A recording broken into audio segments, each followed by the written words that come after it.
sealed on the 26th of April. Now before we touch base with our experts in the studios, we've got a team of reporters covering the length and breadth of this elections. We are touching base with all of them at this point of time. We've got Nandita joining us from Jammu, Aditya joining us from Bhopal. We've got Yogesh Kumar Sheetal joining us from that belt in Maharashtra, and all three joining us this evening. Let me first come to you, Yogesh. Good evening, Yogesh. Yogesh, how would you see this elections play out, especially Maharashtra? Are the voters spoiled for choice, considering you've got two Shiv Senas, two NCPs and two national parties in the fray?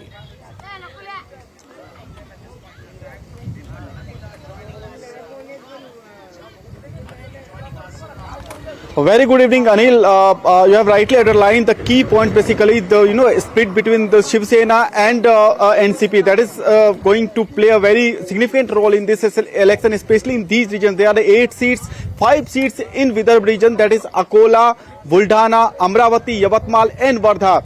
On the other end, there are 3 seats in Marathwada region, basically Parbhani, Hingoli and Nanded. Now coming to all 8 seats, these 8 seats are going to be, to be kind of litmus test for the Shiv Sena, basically, because recently we have seen how Shiv Sena is split. And out of these 8 seats, 7 seats were secured in 2019 by BJP and undivided Shiv Sena.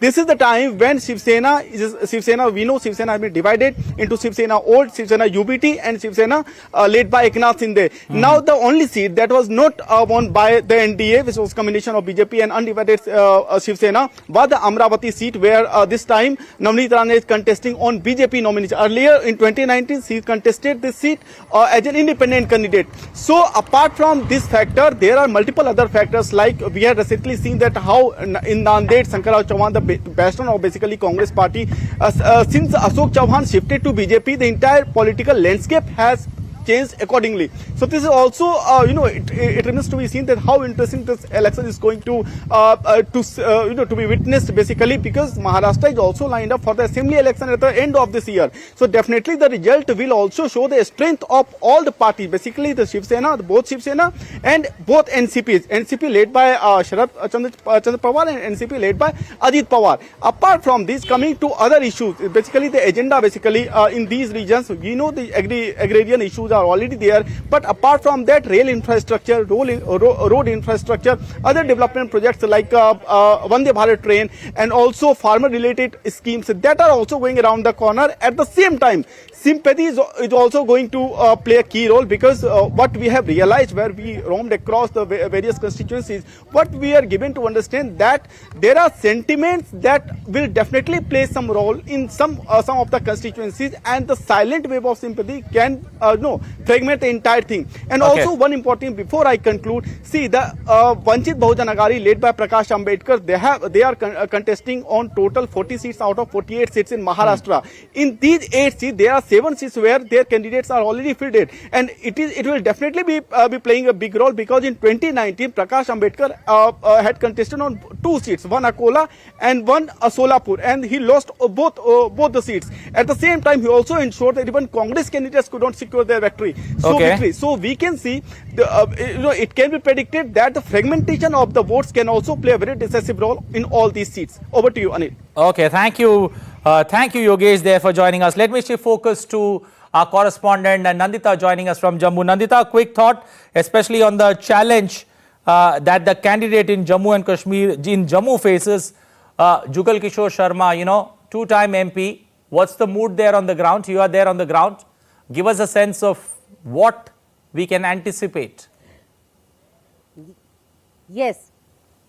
Yes, good evening, Anil. Jugal Kishore Sharma, who is the candidate from the BJP, fighting a direct battle with the Congress's Raman Bhalla. He faces the challenge that any two-time incumbent MP faces, which is, apart from that anti-incumbency, there is also some disgruntlement in the Jammu voters about some recruitment scams which happened in the local government. Also, the rising power bills are a factor which could play. But the BJP candidate, Mr. Bhalla, is banking on the ideological, winning the ideological battle of the hearts of the people after the consecration of the Ram temple in Ayodhya. And he's saying that several infrastructure projects have connected the villages on the border with Pakistan, from the IB in Samba, etc., to Jammu with very well constructed roads and bridges. So that is something that he would be banking on. About 17 lakh voters in this constituency, Jammu constituency, which this Lok Sabha seat comprises of 3 districts of Samba, Riyasi and Jammu. Jammu is of course urban constituency. Majority of the people are literate and usually are not below the poverty line, are in a very well placed socially and economically. So it is these issues of infrastructure, cleanliness that will play a factor. Also, the BJP wants to drive home the point that they built a railway track from Jammu to Katra, launching or initiating a train directly from Jammu to Katra, which is the roadhead or the gateway to the Mata Vaishno Devi shrine, which is revered across India by all Hindus. And so this constituency, which consists of 81% Hindus, Raman Bhalla would actually be banking on Prime Minister Modi's appeal a lot for contesting it for the third well, time. Nandita, this is banking Nandita, Prime Minister I'm Modi. just going to ask you to hold your thoughts. This is election season, and there's too much of number crunching that we all do.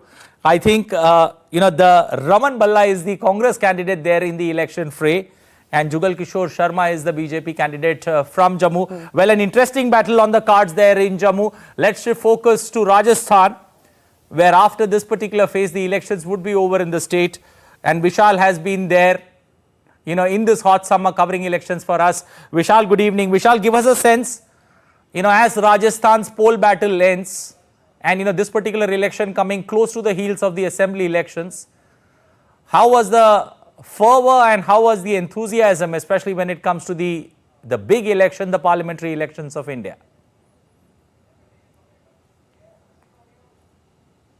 Well, a very good evening to you, Anil. Yes, you rightly said that after assembly elections, which we had in November last year, this is the general elections. But normally, the BJP has been doing very good as far as 2 Lok Sabha elections are concerned, 2014, 2019, and there has always been a direct contest between Congress and BJP. But Anil, I've been traveling for quite some time, and this time there's a bit change in picture. Surprisingly, Congress is doing very well in comparison to the last 2 elections. Ashok Gehlot and Sachin Pilot, the rivalry costed the Gehlot government the assembly elections, but this time they seem to have united, and they, as a combined force, they are doing pretty well in some pockets, especially in the eastern Rajasthan. When we talk about Kota, where I am, Kota has always been known for its factory, Kota factory. Earlier it was the JK, and now it is the students from all over the country who come here for their pre-medical and engineering tests, and Kota is now very well known. But the big issue is that the 2-time MP Om Birla is facing challenge from his old colleague Prahlad Gunjal, who was earlier in BJP. He lost the assembly elections on the ticket of BJP, and now he has joined hands with Congress party. So quite an interesting battle as far as Kota is concerned. But the main issue is that despite Kota Kota has always been an industrial town, and it is doing very well. There is no international airport as far as Kota is concerned. So the issue of international airport is very important, and 13 seats are up for grab in the second round, and that would be over on the 26th. So 25 seats in all from Rajasthan, and it is going to be an interesting battle between Congress and BJP. Aditya, I'd like you to keep it short. How's the Madhya Pradesh political fever at this point of time as we head into the second phase? Anil, as far as Madhya Pradesh concerns, as we know that there are 29 seats in Madhya Pradesh. Out of 29 seats, there are 6 seats where voting will be held on 26. Now, campaign sound is now stopped on 6 p.m. Today. But yes, we can say today Prime Minister Narendra Modi did a mega campaigning in Madhya Pradesh. First, he was in a Sagar, then he was in a Damoh. And a few minutes ago, Prime Minister completed his road show in Bhopal. If we talk about the Bhopal road show, around 1.5 kilometer road show in Bhopal. Road show started from the Malviya Nagar to New Market area. huge public are in this shown in this road show. Lot of women's, lot of youth voters, lot of first-time voters are participated in this road show. Prime Minister also gave the attacking statement against the India Alliance. As we know that tomorrow also Prime Minister will become in the Morena, and various Congress leaders also doing road shows and public rallies in the various places of Madhya Pradesh. Election Commission also doing the huge preparation for this voting, Okay. which will be held 26th. So we can say Election Commission is also trying to increase voting percentage. BJP and Congress is also enthusiastic for this election. Okay. I'm going to thank all four of you. Take good care of yourself. The election battle has just begun. You still have the length and breadth of India to cover. Thank you, Yogesh, Vishal, Nadita and Aditya for joining us this evening. Well, two studio